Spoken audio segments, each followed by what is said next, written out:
소망이 새롭게 피어나는 따스한 봄날입니다. 하나님의 말씀 안에서 마음의 평안과 기쁨이 가득한 하루 보내시기를 바랍니다.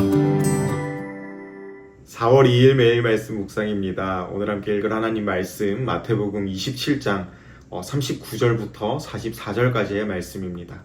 제가 읽겠습니다. 지나가는 자들은 자기 머리를 흔들며 예수를 모욕하여 이르되 성전을 헐고 사흘에 짓는 자여 내가 만일 하나님의 아들이거든 자기를 구원하고 십자가에서 내려오라 하며 그와 같이 대제사장들도 서기관들과 장로들과 함께 희롱하여 이르되 그가 남은 구원하였으되 자기는 구원할 수 없도다. 그가 이스라엘의 왕이로다. 지금 십자가에서 내려올지어다. 그리하면 우리가 믿겠노라. 그가 하나님을 신뢰하니 하나님이 원하시면 이제 그를 구원하실지라. 그의 말이 나는 하나님의 아들이라 하였도다 하며 십자가에 못 박힌 강도들도 이와 같이 욕하더라. 아멘. 오늘 우리가 살아가는 세상은 끊임없이 자기 자신을 증명하라 라고 말하죠. 내가 얼마나 괜찮은 사람인지 보여주어라. 네가 얼마나 성공했는지 드러내어라 라고. 그리고 네가 얼마나 가치 있는 존재인지 인정받으라 라고 합니다. 그래서 사람들은 좋은 곳에 간 것, 또 좋은 것을 먹은 것, 잘 되고 있는 모습들을 드러내면서 끊임없이 자기 스스로를 증명하려고 합니다.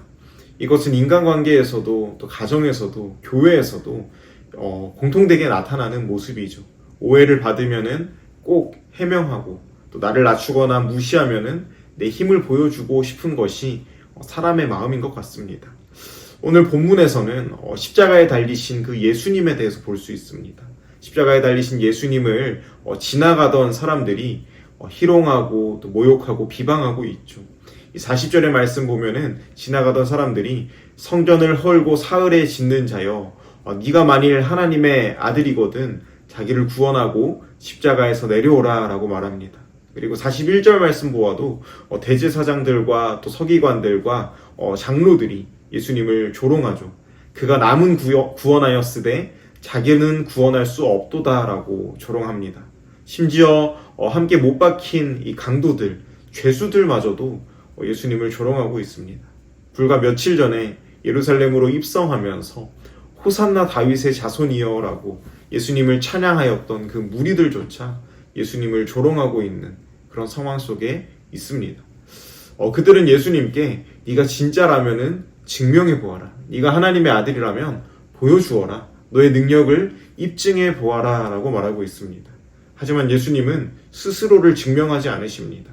변명하지 않으시고 반격하지 않으시고 또 능력을 과시하지 않으십니다. 십자가에서 내려오지도 않으십니다. 세상의 눈으로 보면은 무기력한 예수님이죠. 패배하신 예수님이고 무능력하신 예수님입니다. 하지만 믿음의 눈으로 예수님을 바라보면은 이것은 무기력함, 무능력함이 아니라 순종이고 절제이며 또 사명을 붙드는 모습이다라고 할 수 있습니다. 예수님이 스스로를 증명할 수 없으셨을까요? 죽은 자를 살리시고 무리를 걸으시고 아픈 사람들을 고치셨던 하나님의 아들이 바로 예수님이신데 십자가에서 내려올 능력을 가지고 계셨습니다. 예수님이 내려오셨다면은 그 자리에 있었던 예수님을 조롱하던 사람들이 예수님을 믿게 될 수도 있었을 것입니다. 하지만 예수님께서 내려오지 않으신 것이죠. 바로 예수님께서 이루셔야 할 사명이 있었기 때문입니다. 그 사명은 죄인들을 대신하여서 십자가에 죽으시고 부활하심으로 영원한 생명을 우리에게 주시는 것이었습니다. 사람들의 조롱하는 소리에 반응하면서 스스로를 증명하는 것보다 하나님 아버지의 뜻에 순종하는 것이 더 중요했던 것이죠. 예수님 스스로를 증명하는 것보다 우리를 구원하는 것이 더 중요하셨기 때문에 침묵하셨던 것입니다. 그리고 이 침묵은 포기와 체념이 아닌 사랑이었습니다. 우리를 살리기 위한 침묵이었고 우리를 구원하기 위한 인내였습니다. 이것은 부모님의 마음과도 비슷한 것 같아요. 부모는 자녀를 살릴 수만 있다면 자신의 감정, 억울함을 뒤로하고 무엇이든 내어줄 수 있지 않습니까? 차라리 내가 아픈 게 자식이 아픈 것보다 낫다라고 생각하는 것이 바로 우리 부모님들의 마음 아닙니까? 우리를 위하여서 십자가에 달리신 예수님의 마음도 이와 같았을 것 같아요. 내 사랑하는 자녀들이 영원한 생명을 얻을 수 있기 때문에 침묵으로 그 고통을 감내하신 것이 아니겠습니까? 이처럼 사랑은 언제나 자기를 앞세우기보다 상대를 살릴 수 있는 쪽을 선택합니다.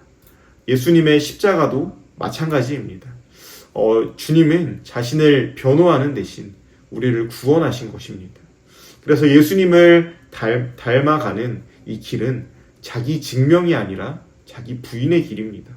그런데 여기서 우리가 오해하지 말아야 할 것이 있습니다. 이 자기 부인은 단지 아무 말도 하지 않고 참고만 있는 소극적인 태도가 아닙니다.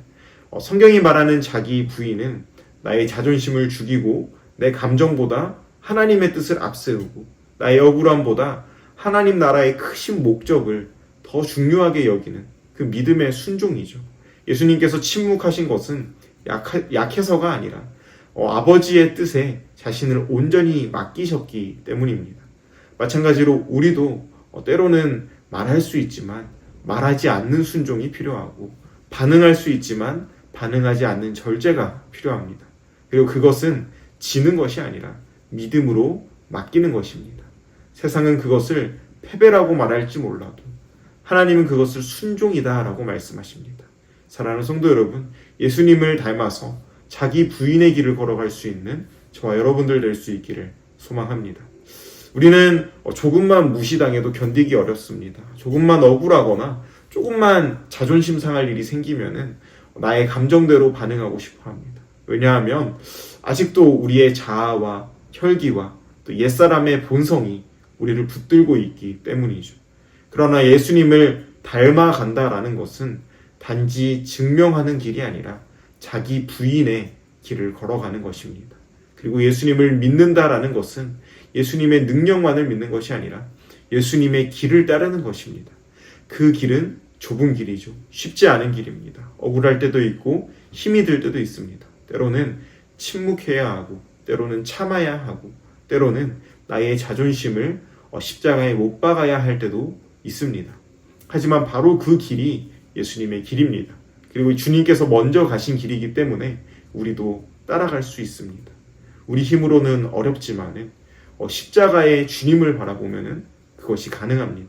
주님께서 침묵하셨기 때문에 주님께서 스스로를 부인하셨기 때문에 우리도 힘들지만 따라갈 수 있는 것이죠. 우리는 이번 한 주 고난주간을 지나고 있습니다. 그리고 이 고난주간은 부활의 영광으로 가는 그 길을 묵상하는 시간입니다. 부활의 영광, 부활의 기쁨은 그냥 온 것이 아니죠. 그 기쁨은 십자가의 고난을 지나온 기쁨입니다. 이 고난이 있었기 때문에 참된 기쁨을 누리게 된 것이죠. 예수님은 자기 부인과 또 침묵과 순종 그리고 고난이 있었기 때문에 부활의 영광이 있었습니다. 사랑하는 여러분, 이 고난주간은 그저 예수님이 고난 당하셨다, 나 때문에 어려움을 당하셨다 정도만 기억하는 주간이 아닙니다. 예수님이 이미 보여주신 그 고난의 길을 우리가 묵상하면서 나는 어떤 길을 가야 하는가를 돌아보고 결단하는 시간입니다. 여전히 우리가 사람들 앞에서 나를 증명하려고만 하지는 않으십니까? 조금만 상처받고 조금만 자존심 상할 일이 있으면은 나의 혈기로 나의 감정으로 반응하고 있지는 않으십니까? 주님처럼 침묵해야 할 때 너무 쉽게 분노하고 계시지는 않으십니까? 예수님의 십자가는 우리에게 말합니다. 너 자신을 증명하려고 하지 말고 나를 따라오라. 나를 닮아서 자기를 부인하라. 세상의 인정이 아니라 아버지의 뜻을 붙들라 라고 말씀합니다. 이 고난주간을 지나면서 이 십자가의 길을 따라가기로 결단하는 저와 여러분들 될 수 있기를 소망합니다. 그것이 어렵지만은 주님께서 가신 길이기 때문에 우리는 따라갈 수 있습니다. 오늘 또 정말 세상 속에서 일터에서 억울한 일을 당할 수 있습니다. 속상한 일이 있을 수도 있습니다. 하지만 이 십자가를 지신 그 주님을 생각하면서 나 자신을 돌아보고 나의 감정보다 하나님의 뜻과 하나님의 그 사명을, 주님께서 주신 그 사명을 더욱더 붙들 수 있게 해달라고 기도할 수 있기를 소망합니다. 이제 말씀을 정리합니다. 사랑하는 성도 여러분, 십자가 위에서 예수님은 자신을 증명하지 않으셨습니다. 사람들의 조롱에 반응하지도 않으셨고 자신의 능력을 과시하지도 않으셨습니다. 왜냐하면 주님께는 끝까지 이루셔야 할 그 사명이 있었기 때문입니다. 그 사명은 바로 우리를 살리는 일이었습니다. 오늘 우리도 이 예수님을 바라볼 수 있어야 합니다. 여전히 자신을 증명하고 싶어하고 인정받고 싶어하고 내 힘을 드러내고 싶어하는 우리 자신을 십자가 앞에 내려놓을 수 있어야 됩니다. 우리 고난주간을 지나면서 정말 자기 증명의 길이 아니라 자기 부인의 길을 택하신 그 예수님을 깊이 묵상할 수 있기를 원합니다. 그리고 그 주님을 따라서 나를 높이는 삶이 아니라 사명을 붙드는 삶, 혈기로 반응하는 삶이 아니라 십자가를 붙드는 삶으로 나아갈 수 있는 저 여러분들 될 수 있기를 주님의 이름으로 소망합니다. 아멘. 기도하겠습니다. 사랑과 은혜가 풍성하신 주님 감사합니다. 오늘 말씀을 통하여서 묵묵하게 십자가의 길을 걸어가신 그 예수님을 묵상합니다. 주님, 우리도 이 땅을 살아가면서 나의 자존심과 나의 혈기로 살아가는 것이 아니라 때로는 주님 앞에서 침묵하고 또 잠잠하며 묵묵하게 그 십자가의 길을 걸어갈 수 있는 우리가 될 수 있게 하여 주시옵소서. 이 모든 말씀 예수님 이름으로 기도합니다. 아멘. 주간 기도 제목, 목요일 기도 제목으로 함께 기도하겠습니다. 먼저 미국과 한국을 위해서 기도하실 때 미국과 한국의 대통령과 위정자들이 지혜와 분별력을 갖도록, 그리고 한국의 정치, 경제, 외교, 안보, 교육 등이 안정되도록 함께 기도하겠습니다. 그리고 오스틴 지역 한인교회와 목회자들을 위해서 기도하실 때 복음의 본질을 붙잡아 혼합주의, 세속주의에 흔들리지 않도록, 또 목회자들이 담대히 말씀을 선포하여 교회마다 양적, 영적 부흥이 있도록 함께 기도하겠습니다. 또한 새성전 리모델링과 현건물 매각이 하나님의 계획 안에서 순적하게 이루어지고 이 일에 온 성도가 기도로 한마음 될 수 있게 하여 주시옵소서. 선교사님 위하여 기도하실 때 차드의 김영섭 선교사님, 요르단 김재문 선교사님, 브리지 미니스트리 김영수 간사님 위해서 함께 기도하겠습니다. 기도하시겠습니다.